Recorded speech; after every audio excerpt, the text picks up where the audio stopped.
Todavía no estás grabando, ya listo. Ok. Ahora, vamos a ver las reglas. ¿Cuáles son todas las reglas de las NIF, chicos? ¿Cuáles son las 3 reglas de las NIF? Presentación, evaluación, Revelación. Y revelación. revelación.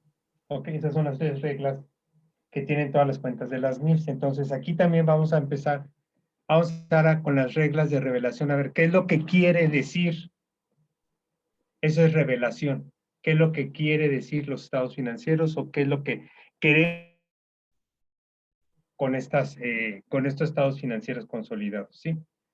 Ahora, en primer lugar, nosotros deberemos de revelar mediante notas, ¿sí? A los estados financieros la siguiente información. ¿Sí se acuerdan qué son las notas a los estados financieros, chicos? Sí, profesor. ¿Sí? Entonces, son anotaciones que aclaran una determinada situación y que son importantes de tomar en las notas para que queden más claras las cuentas de los que forman parte de los estados financieros. ¿Ok? Dice, naturaleza de la relación de conformidad con la definición de partes relacionadas. ¿Sí? Entonces, yo debo de decir qué tipo de relación hay cuando hay operaciones entre partes relacionadas. ¿Sí? Ya sea que sea a través de una participación accionaria, ya sea que sea a través de una injerencia en cuanto a la toma de decisiones, etcétera. ¿Ok? Entonces, debo de anotar ahí en esas reglas de revelación qué tipo de relación tengo en mis partes relacionadas. ¿Correcto? Luego, una descripción de las transacciones. Bueno, pues si tenemos operaciones entre compañías, es decir, pues se vendieron tantos millones de pesos en insumos, en etcétera. O sea, hacer una descripción muy genérica del tipo de operaciones que se realizaron entre las partes relacionadas. ¿Para qué creen que es importante saber esto? ¿O no, o nada más es por ponerlo? ¿Qué cosas, profe? Poner la descripción genérica de las transacciones. ¿Por qué creen que sea importante ponerla? ¿O no creen que sea importante?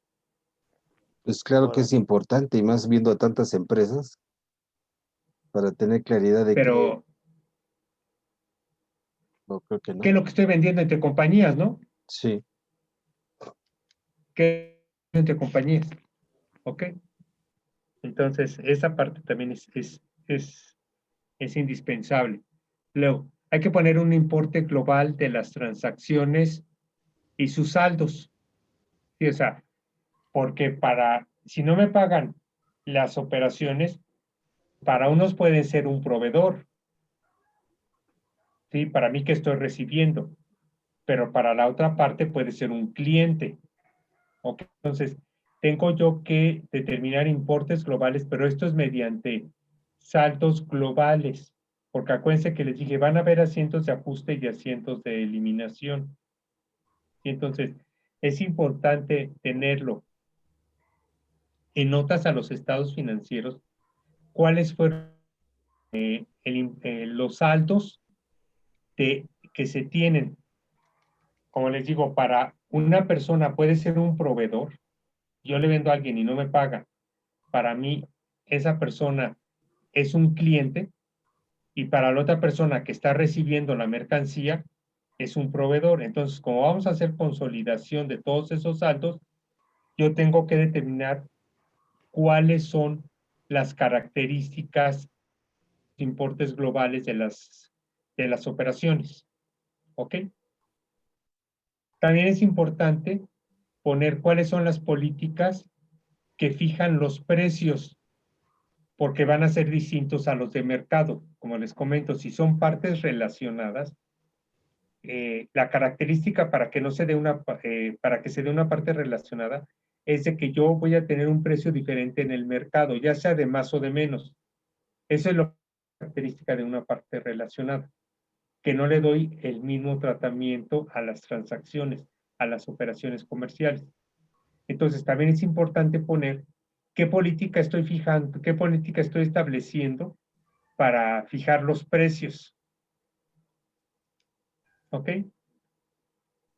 Luego también hay que poner pues cualquier otra información que sea necesaria para efectos de entender las operaciones.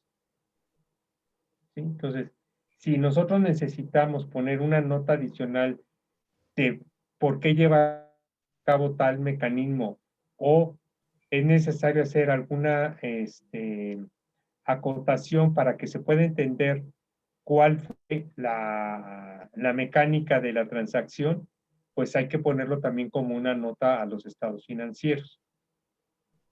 ¿Sí?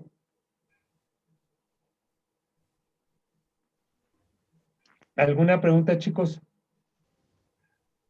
No, profe. No. Ok. Ahora, también es importante que, bueno, no todas las entidades pueden hacer una consolidación de estados financieros. ¿Sí? No todas son susceptibles de poder consolidar estados financieros.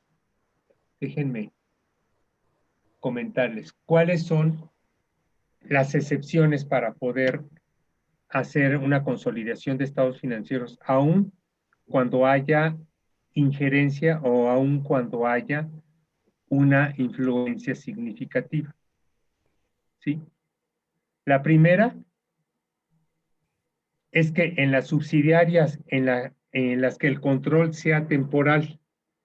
Sí, porque yo puedo tener empresas en las cuales tenga un control temporal o pueda tener un control permanente. ¿De qué va a depender? ¿Qué entenderían por un control temporal?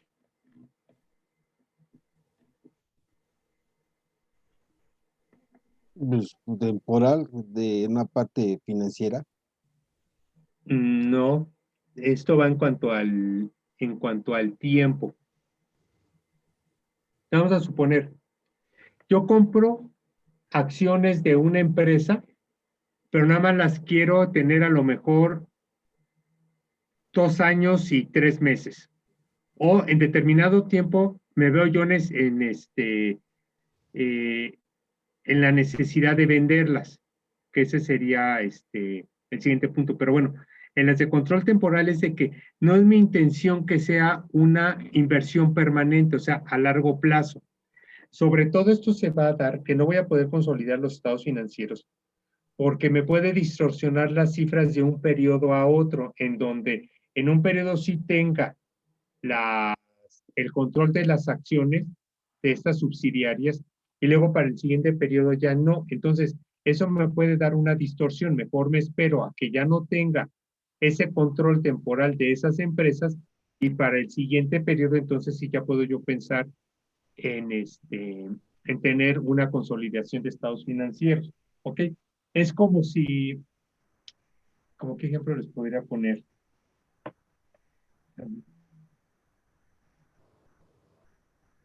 Déjenme ver.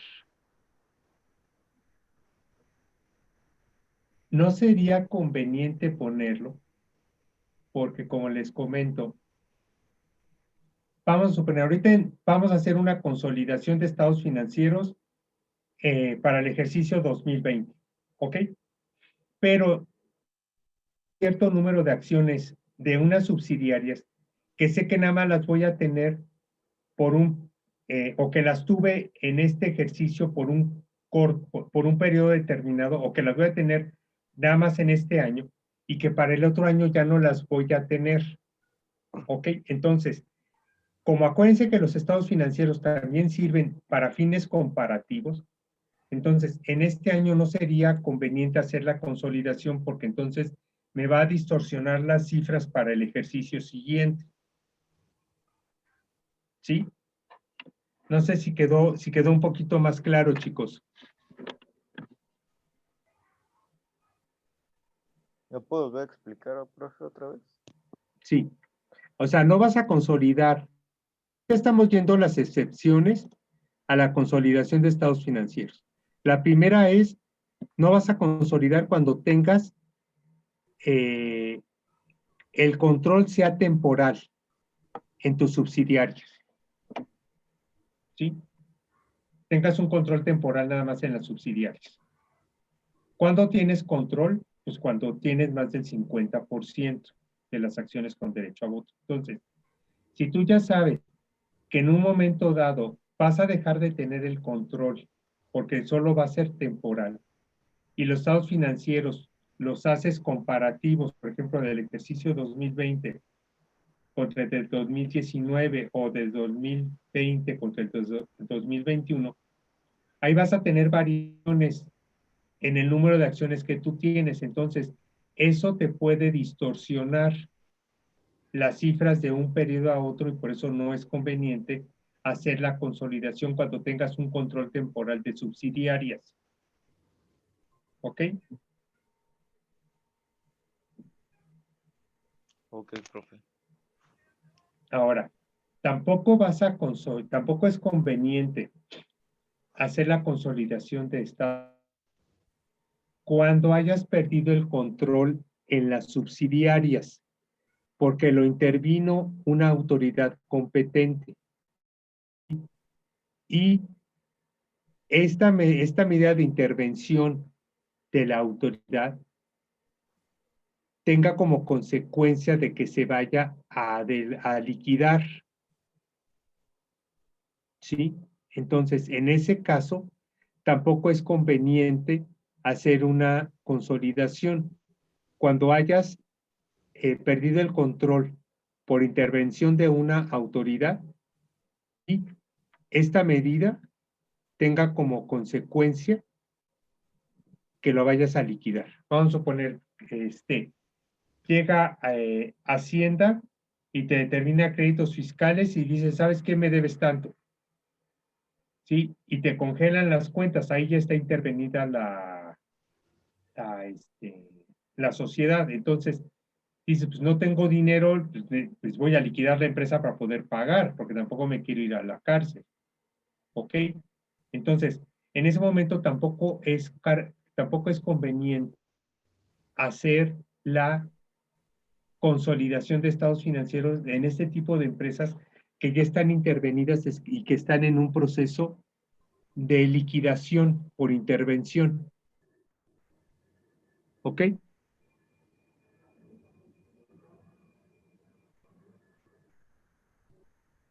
Luego, tampoco es conveniente hacer la consolidación de estados financieros en subsidiarias que se encuentren en un periodo preoperativo. ¿Por qué creen que no sea conveniente en un periodo preoperativo, chicos? Hacer consolidación o no incluir a estas sociedades, a estas subsidiarias que están en periodo preoperativo. Pues porque, bueno, no están operando, no, o no operan al 100%, ¿no? La subsidiaria. Exactamente, exactamente. No están operando al 100% y entonces no puedo yo determinar exactamente los resultados reales, ¿sí? Acuérdense que las empresas pueden estar en un periodo preoperativo porque están a lo mejor en una fase de investigación o están en una fase de explotación o de exploración. Esto se da sobre todo mucho en empresas, por ejemplo, en empresas mineras, ¿sí? Entonces, o en empresas extractivas también, en empresas que están haciendo un desarrollo, en las cuales pues estoy haciendo yo una investigación inclusive hasta del mercado. Entonces, yo en este momento no puedo consolidar mis estados financieros. O sea, yo a esas empresas que están en periodo preoperativo no las voy a tomar en cuenta. Por eso, esto no quiere decir que yo consolide mis estados financieros. Simplemente habrá excepciones. O sea, estas empresas que ya les comenté, cuando tengo control temporal, cuando perdí el control por intervención de una sociedad porque están estas subsidiarias en periodo preoperativo, no quiere decir que yo no consolide, simplemente que esto quiere decir que yo a esas empresas no las voy a meter al proceso de consolidación. ¿Ok? Porque a lo mejor sí tengo otras empresas que ya vienen trabajando y son a las que sí voy a considerar dentro de mi proceso. ¿Sí, sí está claro, chicos? Sí, profesor. Ok, entonces, vamos, cuando la subsidiaria se encuentra en una etapa preoperativa. Cuando tengo subsidiarias en otros países, ¿sí? Y existan restricciones, ya sea en la repartición de utilidades o que haya una inflación muy alta, que haya inestabilidad económica, monetaria o que haya una inestabilidad política. ¿Por qué creen que no es conveniente tampoco incluir a estas subsidiarias en la consolidación?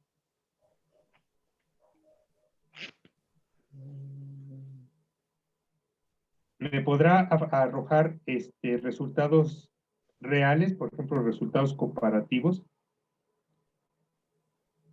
Pues si son con las empresas extranjeras, pues yo creo que habrá diferente normatividad de poderlas relacionar. Si es que entendí bien, Sí, por ahí va. Sí, así es. Sí. porque son diferentes condiciones fiscales, ¿no? Más bien dicho, diferente régimen. Más bien a lo que le interesa al accionista es ver cuánto dinero puede recuperar de su inversión, ¿no? Ah, ok. Vía dividendos. Por eso dice cuando hay una restricción al pago de utilidades. Sí, cuando no fácilmente puedes pagar las utilidades, ¿sí? Puedes sacarlas fuera del país. Sí, cuando hay una inestabilidad monetaria, cuando hay una fluctuación cambiaria muy alta, tampoco es conveniente hacer la consolidación de estados financieros porque se te van a distorsionar. O, pues, cuando hay una inestabilidad política también. Así que no tienes certidumbre ni certeza jurídica de lo que está pasando con los negocios. Entonces, en estos casos en que tengas estas subsidiarias en esos países que tengan esa problemática, pues es preferible mejor dejarlas fuera. ¿Ok? Ok, chicos, pues ya son 5 para las 5. Mejor, Marco, cierro la sesión para que te dé tiempo de que se grabe y todo. ¿Ok?